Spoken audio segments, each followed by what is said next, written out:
Hey everybody, this is Phil. During the 1950s and the 1960s, there was a man named Dr. Martin Luther King Jr. who fought for the civil rights of black people in America. This fighting for justice is something that we see a lot in films. One film in particular caught my eye last year. That was Robin Hood. Robin Hood was a film that highlighted the immorality of greed and that something must be done to combat against it. In this video, we will be looking at three areas: philosophy, psychology, and a little bit of sociology. So first, into philosophy. In philosophies, there's this idea called the worldview. The worldview is basically just a lens through which you see everything and understand everything. One of these worldviews is called existentialism. Basically, it means that people value choice, and especially the choice to direct or change one's destiny. In Robin Hood, the peasant's destiny looked bleak, and Robin wanted to change that. He saw that the wealthy and the greedy were getting wealthier and more powerful. Toward the end of the film, he gave a speech advocating for the redistribution of wealth and that the peasant should fight alongside him for that. Robin valued choice, and he wanted the people to choose their destiny as opposed to letting the church, or at least the cardinal, choose it for them. The worldview that the director was advocating for was existentialism. So next we're going to talk about psychology, specifically how a film is able to connect with audience members. There are three ways that it does this. First, perceptual identification. Second, affectual identification. And last, epistemic identification. So first, perceptual identification. In the film, Robin saw injustice when he went off to war. He saw Muslims being captured, being tortured, being killed. And this was something that he witnessed. In the film, he also witnessed people struggling to survive, getting taken from their homes, getting money, or being taxed up to over their head, and even getting sent into the mines to live because they were kicked out. They couldn't pay the taxes anymore. He also saw the wealthy getting wealthier, living very, very lavish lives. There was a scene in which all of the wealthy people got together and they were gambling. They were indulging all of their desires. And this was something that he witnessed himself. He was invited to that party. We saw what he saw throughout the film. Another way that films are able to connect is affectual identification, or we feel how he feels.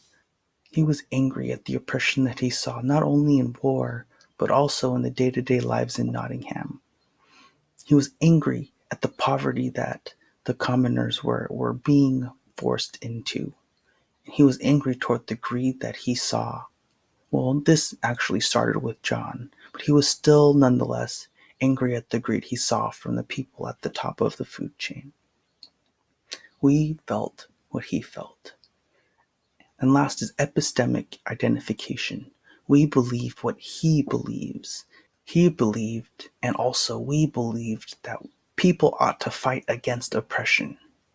And he believed that we ought to fight against greed. I think that these are two very important things that came from how we felt and what we saw. And last, about sociology, specifically how the worldview and the psychology behind the film interact with society today. Like, why is this film relevant today?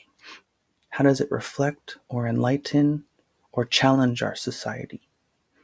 First, through reflecting. The poor still exist. Even though there's a huge middle class in America, the middle class feels poor in contrast to the top 1%. Take a look at this chart. I watched this YouTube video almost a decade ago. In this video, there's this chart. Through it, we can see a lot, especially the fact that the top 1% has way more wealth in America than any other group The audience identified with the commoners. Even though we are more wealthy than they are, we still feel for them because of the disparity between the top 1% and us. And we also feel like there's way too much money at the top. Second, enlightening. The film also enlightened us a little bit about our society today. That evil still exists today in the form of greed. That people, when they're searching for power, they're probably searching for wealth also. And this idea that evil exists in greed is true today. That greed, as observed in the people who control the jobs and in the money and all of the money in the country. CEOs, corporations, money-hungry people, maybe not all of them, but there are some in America at least, paying as little as possible to their employees and keeping as much as possible for themselves. This chart wouldn't be possible unless this were true. This film also challenges society that something must be done to stop this. Something needs to change. I mean, this is terrible. Robin Hood is an ancient story. That means that greed was an issue many centuries ago. And in every iteration of this Robin Hood story, Robin Hood always stole from the rich and always gave to the poor to redistribute wealth for the sake of justice for all the commoners. Today, we looked at philosophy, we looked at psychology, and a little bit of sociology to identify that Robin Hood was a film that highlighted the immorality of greed, that something must be done to combat against it. And this is still true today. Hopefully, someone like Martin Luther King Jr. or Robin Hood will come along to change this issue in America.